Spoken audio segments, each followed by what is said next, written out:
बहू तो सीधे मुंह बात नहीं करती।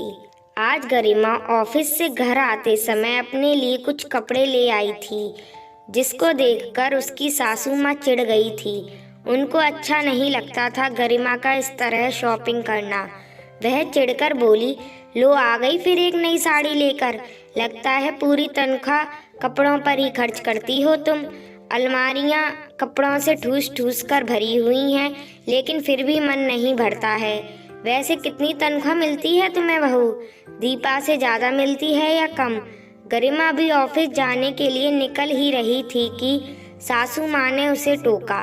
गरिमा को गुस्सा तो ऐसा आया कि करारा जवाब दे दे, लेकिन सोचा कि वह बड़ी हैं और सुबह सुबह अपना भी मूड खराब नहीं करना चाहती, इसलिए स्कूटर की चाबी उठाई और चल दी।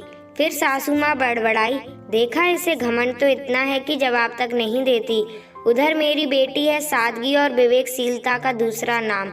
इतने बड़े पद पर है लेकिन गिनती की साड़ियाँ रखती है।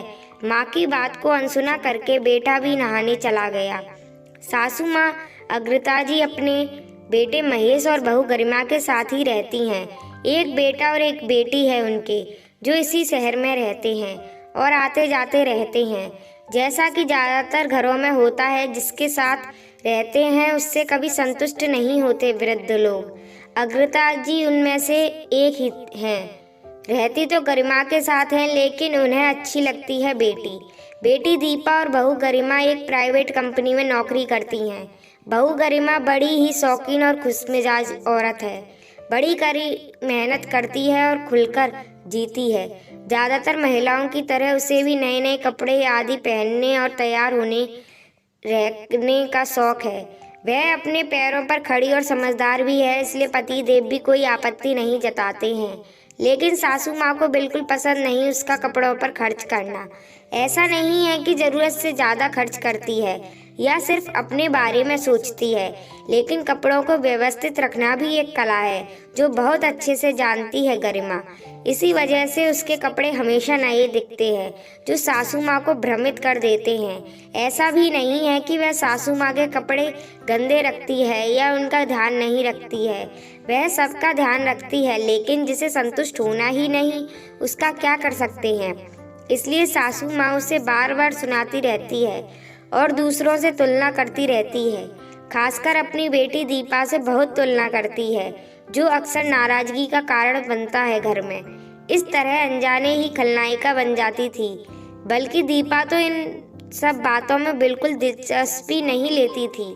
व्यस्त होने के कारण ज़्यादा समय तो आ भी नहीं पाती थी दीपा, लेकिन जब भी आती है मम्मी का यही राग चलता रहता है और उन्हें समझाने में ही उसका पूरा समय निकल जाता है। इस चक्कर में भैया भाभी के पास तो बैठ भी नहीं पाती और उन्हें भी गलत फहमियाँ होने लगती थी। आज फिर इसी रास्ते से गुजर रही थी दीपा तो माँ से मिलने आ गई। ऐसी गलत फहमियों की स्थिति में समझदार बेटियां भी नहीं चाहती कि भैया भाभी की अनुपस्थिति में मायके जाए, लेकिन माँ ने कोई दवाई मंगवाई थी इसलिए चली गई। बेटी को देखकर माँ भी खुश हो गई। मन की बात जो भी हो, बेटी से तो वह कहती ही है।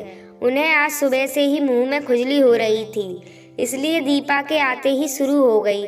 तुझे पता है आज फिर गरिमा नई साड़ी पहनी थी, 1000 रुपये से कम नहीं होगी। उस पर तरह तरह का मेकअप है, पता है हर 15 दिन में ब्यूटी पार्लर जाती है।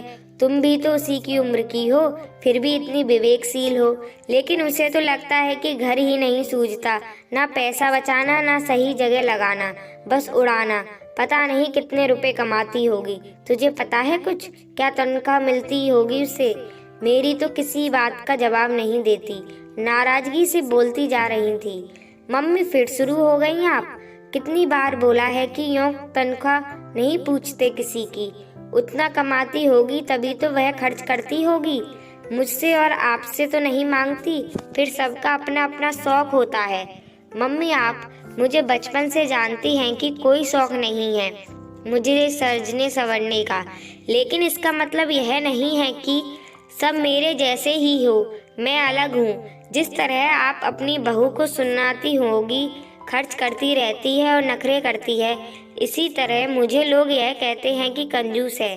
पर क्या करूं, ना पसंद है ना आदत है, इसलिए बोलने देती हूँ।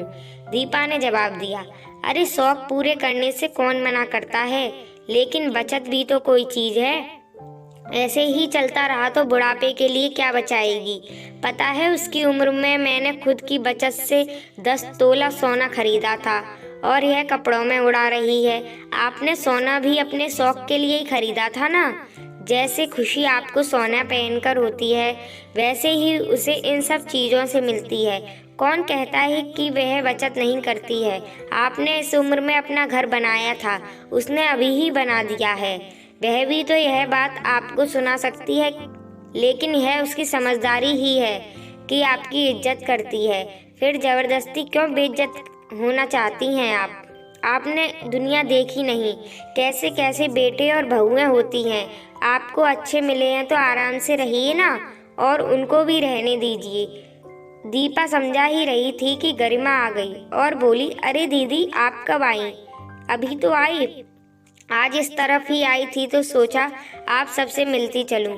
दीपा ने बताया, अच्छा दीदी चाय लेंगी ना? अभी बनाती हूँ, शाम का खाना बना रही हूँ, आप आराम कीजिए। किचन में जाते हुए गरिमा बोली। दीपा को खुशी थी कि भाभी बहुत समझदार है। माँ इस बात को समझे ना समझे, लेकिन दीपा खुश थी और गरिमा भी बहुत खुश थी कि उसकी ननद बहुत अच्छी है। वह माँ को भ्रमित नहीं करती, बल्कि माँ को तो वह समझाती है। इस तरह ननद भाभी दोनों की समझदारी से एक घर कहे या एक मायका या फिर एक ससुराल टूटने से बच गया। दोस्तों, इस कहानी को पढ़ने के बाद मुझे ऐसा लग रहा है कि हम महिला ही एक घर की सबसे मजबूत व टिकाऊ स्तंभ होती हैं, जो आग में घी का काम करके घर जला देंगी या फिर चिंगारी निकलने तक का मौका भी नहीं देंगी और एक घर बचा लेंगी।